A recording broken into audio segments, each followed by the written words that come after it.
What's going on everyone, and welcome back to another video. My name is Suman and today's analysis video is going to be about the quarterfinal game of Copa del Rey between Barcelona and Sevilla.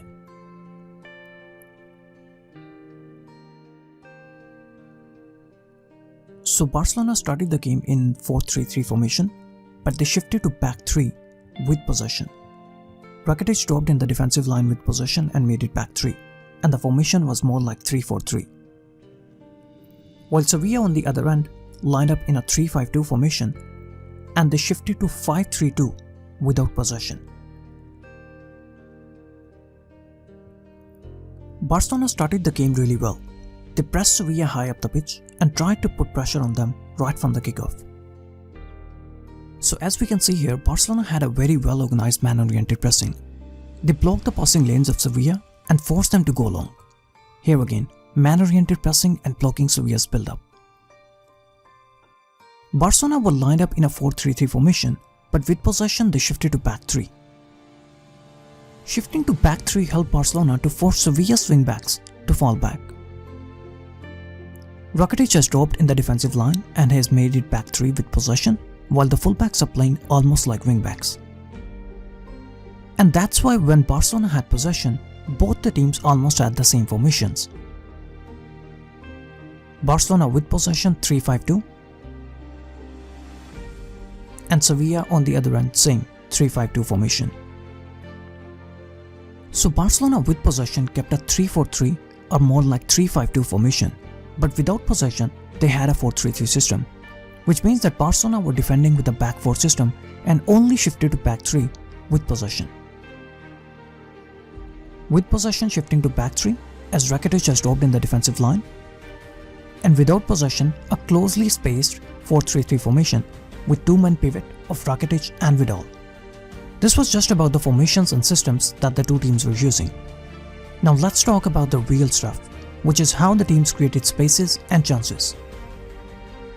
Whenever a back 4 defends against a back 3 system, the fullbacks of the back 4 system are always left exposed. Most of Sevilla's attacks in this game came from the right side of Barcelona's defense. The combination of Sarabia and Navas created all sorts of issues for Barca's defense. So as we can see here in this animation, Barcelona's centre-backs are already covering Sevilla's front 2. So whenever Navas had possession, Semedo was forced to cover Navas, and that left the space open behind Semedo for Sarabia's run. And since the centre-backs were already covering Sevilla's front 2, so they also couldn't come out to cover Sarabia. Barca's centre-backs are covering Sevilla's front 2 and Semedo moves out to cover Navas, just like I showed you in the animation. Now look at the position of Sarabia. He is behind Arthur and he is already making himself ready to exploit the space behind Semedo when he will move out to cover Navas. Same overload that I just talked about, 1v2 against Barca's fullback. And look at the space now for Sarabia. And since Sarabia was already standing behind Arthur, so now Arthur has no chance of covering that space. Sarabia gets the ball, and now look at the numbers advantage for Sevilla in the middle, 4v3 in Sevilla's favor. Now same thing on the other end, Sergi Roberto moves out to cover Escudero. Escudero attracts the attention of 2 players, and that helps Banega to get free from Vidal's marking and get in the space. Sergi Roberto taken out, and now Banega can either pick Sarabia or Promise. 2 options on both sides of Rakitic. Promise gets the ball and Barca are again in trouble, 1v1 against the centre-back and 1v2 against the full-back. Barcelona's midfield is usually their real strength, but without Sergio Busquets, this Barca midfield was totally shattered. Sevilla were able to bypass Barca's midfield with just 1 or 2 passes, and then they had numbers advantage in Barca's third. So as we can see here, Barcelona's midfield is too slow to cover Amadou, and both his passing lanes are open.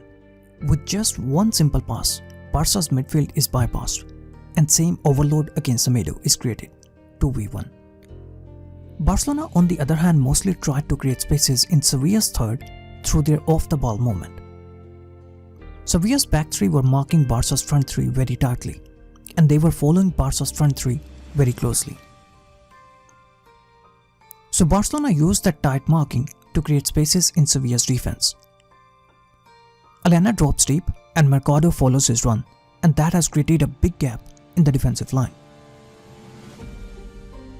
Rakitic's pass to Elena, Mercado follows Elena, and now there is a big gap in the defensive line for Malcolm's run.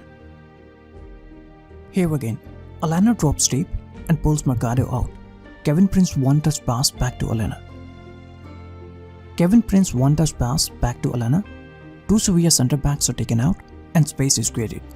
Elena's pass to Vidal in the space. Here again, very poor defensive organization from Sevilla. Again, the defenders are following Barca's frontman, and thus the defensive line is broken. No one is in line. Linglet's pass behind the line for Malcolm's run. The score at halftime was 0-0, and Barcelona came out really strong in the second half. The start of the second half was really good from Barcelona, but this is where things went wrong for them. It was clear from the way Barca started the second half that they were looking to score goals. Barcelona's high press in the second half with a very high defensive line.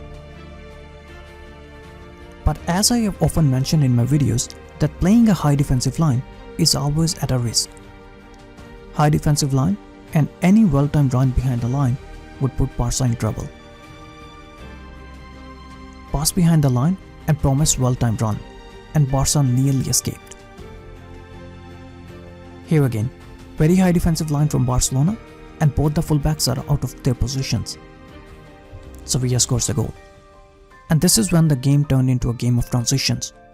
Barcelona started pushing men high up the pitch in search of a goal, which allowed Sevilla to hit Barcelona on transitions. 4v4 at the back, and Banega's beautiful pass to start Sevilla's quick transition. Again, Sevilla win possession, Barca's fullbacks are caught out of their positions, and Sevilla can now start their quick transition. The game was pretty much balanced, but things started to go wrong when Barca pushed the gas pedal.